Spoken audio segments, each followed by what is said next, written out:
मैं यहाँ पे किसी भी प्रकार की कोई राजनीतिक बात करना नहीं चाहता हूँ यहाँ पे, क्योंकि ये लेकिन बहुत ही आपके ज्यादा। नेता तो राजनीतिक बात कर रहे हैं अंश जी।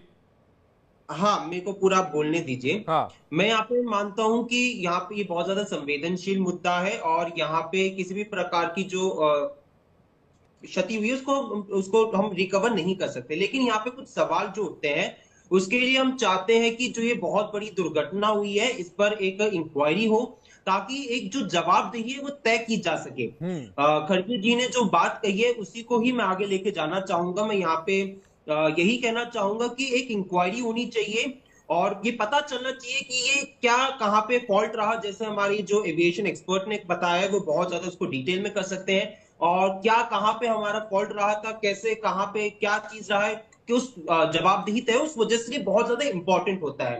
हम्म। लेकिन यहाँ पे कुछ बातों को लेकर भी मैं यहाँ पे कहना चाहूंगा। आज प्रधानमंत्री मोदी जी गए थे अहमदाबाद में, हम्म।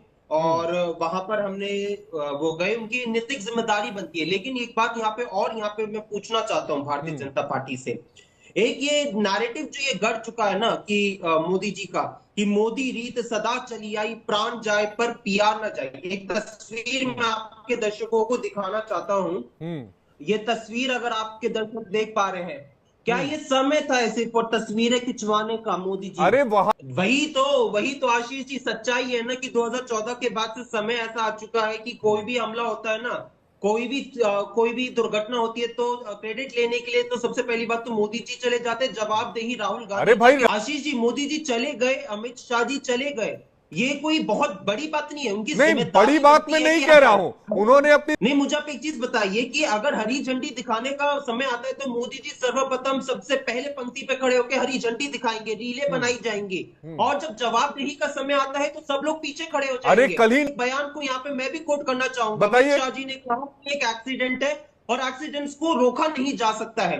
हम्म। ये कोई जैसे एक्सीडेंट ऐसा नहीं था जो नेचुरल था कि भैया बर्ड आ गई, वो हम्म। ये कैसा एक्सीडेंट था जिसको, अगर एक्सीडेंट को प्रिवेंट नहीं किया जा सकता तो हमारे जो एविएशन रेगुलेशन है वो उनका क्या होगा, जो क्राइसिस रिस्पांस सिस्टम है उसका क्या है, ये हम्म। सवाल पूछा जाएगा। सिस्टम प्रोटोकॉल का क्या है? हम्म। अगर एक्सीडेंट को प्रिवेंट नहीं किया जा सकता तो ये क्यों मंत्रालय बनाया गया, क्यों ये सिस्टम बनाया गया है, ये हम्म। सारे रेगुलेशन प्रोटोकॉल क्यों है, ये हम्म। सवाल पूछा जाएगा। हम्म। और आज सरकार जो इन हादसों से बच नहीं सकती है, हम्म। और अमित शाह जी के लॉजिक को अगर सुना जाए तो ये सवाल पूछा जाएगा कि हम्म। सरकार अगर एक्सीडेंट्स को प्रिवेंट नहीं कर सकती है तो आप इन्वेस्ट क्यों करते हैं सेफ्टी इंफ्रास्ट्रक्चर में? ये सवाल पूछा जाएगा। अगर आप एक्सीडेंट को प्रिवेंट नहीं कर सकते हैं तो रेगुलेशन क्राइसिस प्रिपेयर्डनेस के लिए लेकिन आप, हाँ, जब हम कहते हैं कि एक रिटायर्ड सुप्रीम कोर्ट के जज की निगरानी में इंक्वायरी हो, तो हम ये कहते हैं कि एक निष्पक्ष से इंक्वायरी की अरे से सरकार एक सरकार की इंक्वायरी जांच होगी। पे भरोसा नहीं है क्या आपको? आपको खुद की सरकार पे भरोसा नहीं है?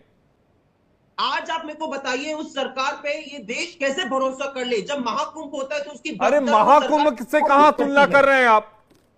नहीं, मुझे आप एक चीज बताइए, जवाबदेही आज के समय पे क्या अरे मैं जनता की है? कर्नाटका का और उदाहरण लूं क्या? जनता आपकी सरकार सिद्धिरमैया की तुरंत ये कहती है कि हमने कोई इंतजाम। इस देश का दुर्भाग्य ये कि ये सरकार सोचती है, भारतीय जनता पार्टी सोचती है कि जनता अपने हाल पर अपनी किस्मत के सहारे चले, और हम्म। सरकार को उसमें कोई रोल नहीं होगा।